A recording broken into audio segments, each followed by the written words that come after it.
Chapter 15. The Ancient Secret. The ancients in New Baden, thousands of suns ago, were a tribal people. They consisted of 4 tribes: the Nekoni, the Bane, Wibin, Ewan. The 4 tribes grew in numbers over the years, building cities and prospering. The clan were a simple, peaceful, and they lived on the plains and the deserts. They traded with the tribes, and all was fairly well. The tribes made a council, and the elders of the tribes knew they were growing into a nation. They came up with a plan to integrate the tribes into one, not taking any languages away from them, not taking away any rights, just one nation. All worked well for many years, until the farmland became too small. They began to farm into the clan territory, adding grassland where desert once existed. Further and further they crept into the lands. The sun shone warm, the stream running, the family fishing, laughing as the sun fell into the stream, trying to pull a large fish out. "Hey, what's going on here? You peasants are trespassing on my property," shouted a voice from the bank.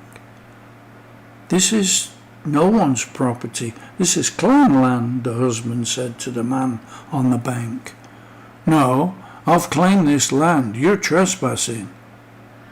"You cannot claim clan land. It won't work for you." The argument went from bad to worse. The farmer's son saw the young clan girl pull a fish from the river. He shot her with a loaded bow, and the arrow struck her in the neck. She died, blood running in the river. The clan family were not armed. They floated down the stream, their bodies covered in arrows. Soon the news of the killings reached Sittingel, the capital of the clan. It held 5,000 people. The Drall, the head man of the clan, Yop-Pol, ordered that the farmer and his family be brought to the capital. It took no time at all for the executive to hear the news. They sent troops to the capital. The director of the king's soldiers set up his camp outside the capital. He demanded the release of the farmer and his family. After some discussion, Yop agreed to let them go. He knew they were outnumbered and well armed. They were escorted by Yop and 4 of his cabinet members. The family was ushered into a waiting solar wagon and driven away. Yop spoke to the director. "These people killed unarmed clan. What will happen to them?" "Well, they'll go home to their farm, and that will be the end of it. You do understand you clan have no rights." Yop controlled his temper. "I will take my members back to the capital to ponder our next move." Yop spoke clearly into the director's face. "Your next move is to obey the executive," shouted the pompous director. Yop took no notice of him, but walked out of the tent to his members. They walked back to the capital through the tall trees, across the desert sand. As they reached the far edge of the sand, a squall of arrows, too many to count, rained down on, killing everyone. Yop, although covered in arrows, staggered another 10 paces. The lookouts from the city wall saw him. They opened the gates to help him, but he held up his arm, shouting, "Run! Run! Close the gates! They will kill!" And he fell.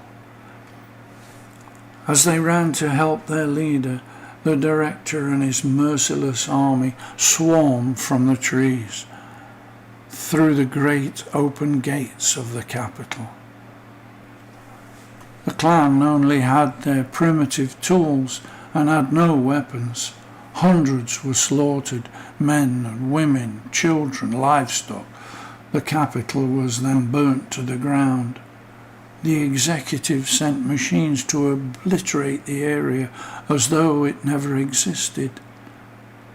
The remaining clan people were gathered up, chained together, and taken over 2,000 miles away, walking with hardly any food or water. Hundreds died on what was known as the Great Trudge. After 4 months, the director arrived at the trudge. He halted the decimated clan at the edge of the mountain chain, called the Anvil Chain. He strode up and down the last of the clan. Only 300 men and women had made it this far. No children had survived. All were malnourished, and they stood in rags, their will almost diminished.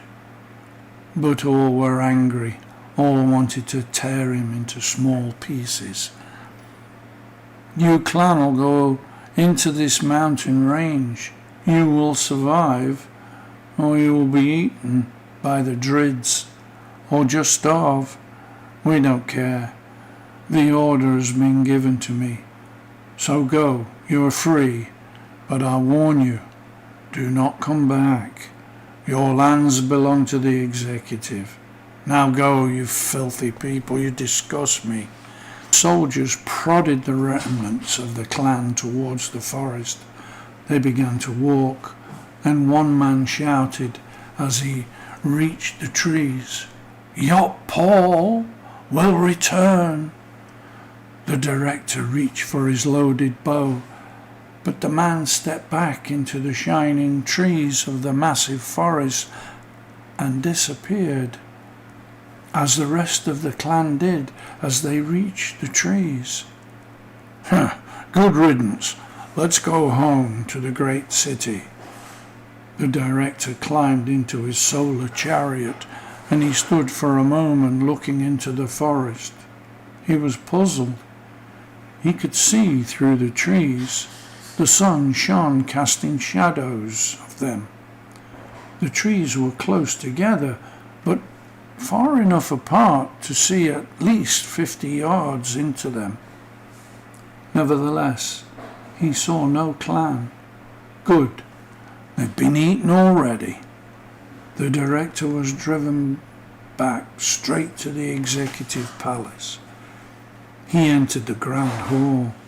All the members of the executive were seated around the glass table. As he walked into the chamber, they stood for him, each one tapping their gavel on their desks. The highest honour. "So what of those pitiful clan? Did you take them to their certain demise?" The director dropped on one bended knee. "Your servant took them to the Anvil Chain. They'll not last. The snow is coming on the next moon, and they will not have time to build any shelter." "You have done well, director. Now we have a gift for you." The chairman turned to the ornate table made from a tree trunk by lightning from years past. A large chart showed the coastline of the empire.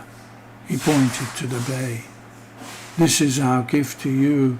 It contains a 10-room house, stables, a solar air ride. Also it has 100 parcels of land, including the bay. You will have your own security force." He turned back to look at the director. "You're so generous, Lord.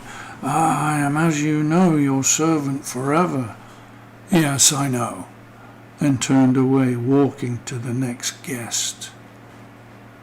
The 20 soldiers that had guarded the clan on the trudge were picked up by the executive's own solar air ride. On board were numerous slave girls. They gave them foods, served them wines, all from the chairman's own kitchens. Their journey back was slow, and the slave girls were fast indeed.